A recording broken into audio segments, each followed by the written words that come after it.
So I just finished doing another MRE review video, and it occurred to me that maybe it might be a good idea to do something that I've never done before, which is a channel update video. There's a few reasons I decided to do this now.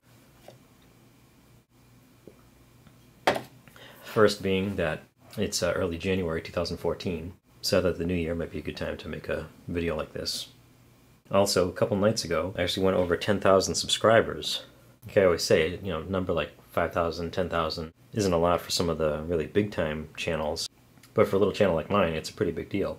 I certainly never expected to hit 10,000 subscribers when I started doing these MRE videos a few years ago. And in addition, I'm also about to hit 1.5 million total video views too. So between the 10,000 subscribers and the 1.5 million views, it just seemed like a pretty special time. I think we'll take this out of here.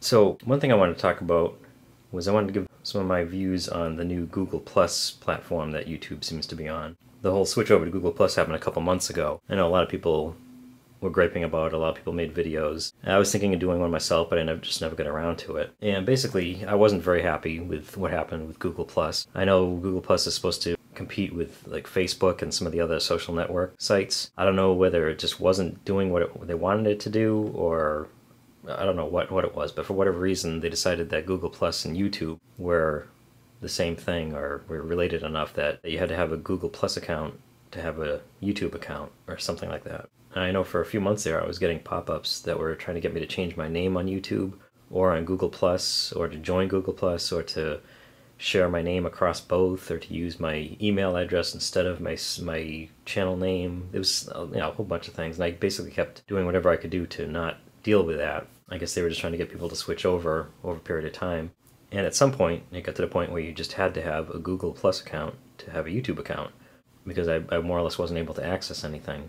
So I guess the big update thing, that's my gripe, but the big update thing is that it's changed the way that I've been running the channel in a way. Well, first of all, my old avatar, which was a picture of a Stormtrooper toy, it's one that I had when I was a kid, and it's something when I first put the channel up I thought would make a nice picture. Had nothing to do with the MREs, obviously, but a lot of people, I'm sure, associated that with this channel.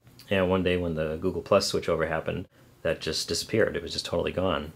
I guess it's probably pretty good I have this new picture, which is from the MRE Flameless Ration Heaters, and it probably fits the channel better anyway.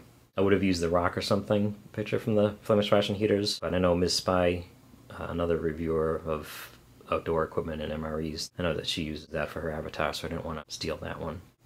But beyond that, I still need to put channel artwork up, and there's still a lot of things I should do with the channel that I haven't gotten around to doing. But I've been kind of busy lately, and trying to make the time to make the videos and edit them and get them posted has been taking up a lot of time. I've always made an attempt to answer as many questions and reply to as many comments as possible. I really appreciate the subscribers.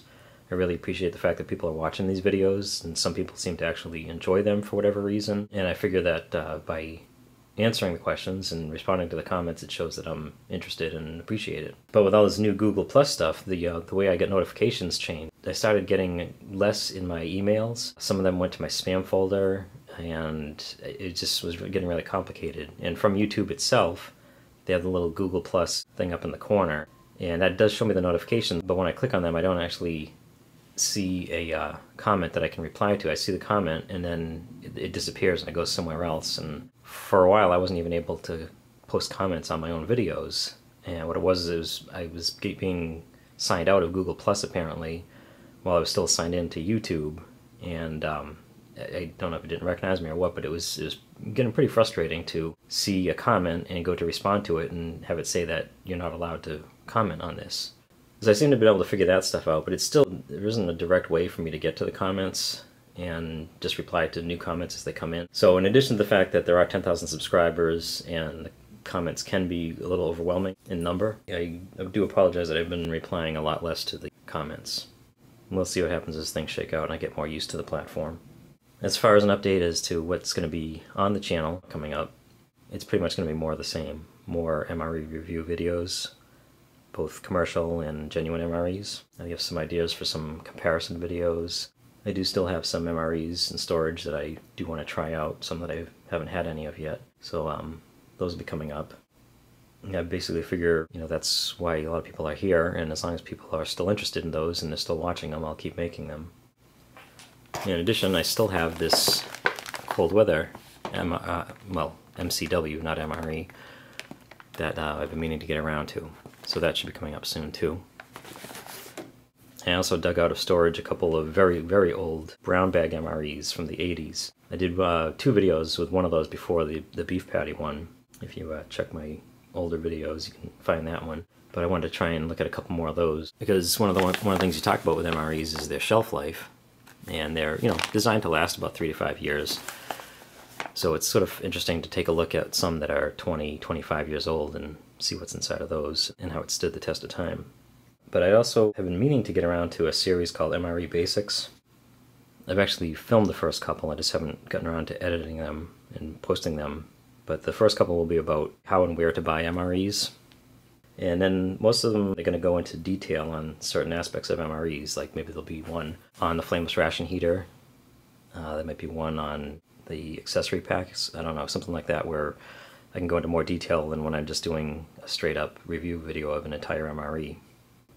In addition to all those kind of videos, I'll probably still be posting a few random non-MRE related videos, just because it is my channel and every once in a while something strikes me that I want to film and put up.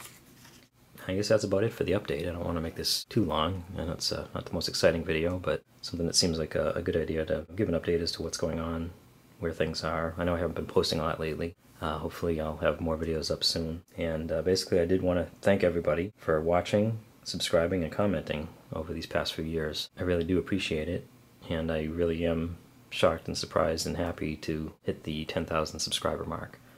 So thank you very much for all of that.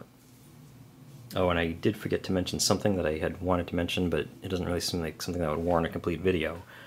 One of the things people ask a lot of questions about are my trays. As far as what they are, where I got them. I have 2 of these. They're some kind of mess hall trays. I don't know whether they're from schools or from the military or from prisons or what, but they're made by the Arrowhead Company in Cleveland, Ohio. That's pretty much all I know about them. They don't have a date on them. They don't have a US indicating that they're government property. So I bought these at an antique flea market, the Brimfield Flea Market, probably about 10 years ago now. I don't know, they cost a few dollars each. Somebody had a whole stack of them, and I had this idea that I'd use them for camping. So I got 2, one for me and one for my girlfriend at the time, who's now my wife. And it just never really ended up using them camping. We went camping a lot, but it was never something that we used, so they just kind of sat around for quite a few years until I started doing the MRE videos, and all of a sudden they became very useful for that. So that's the story of the trays.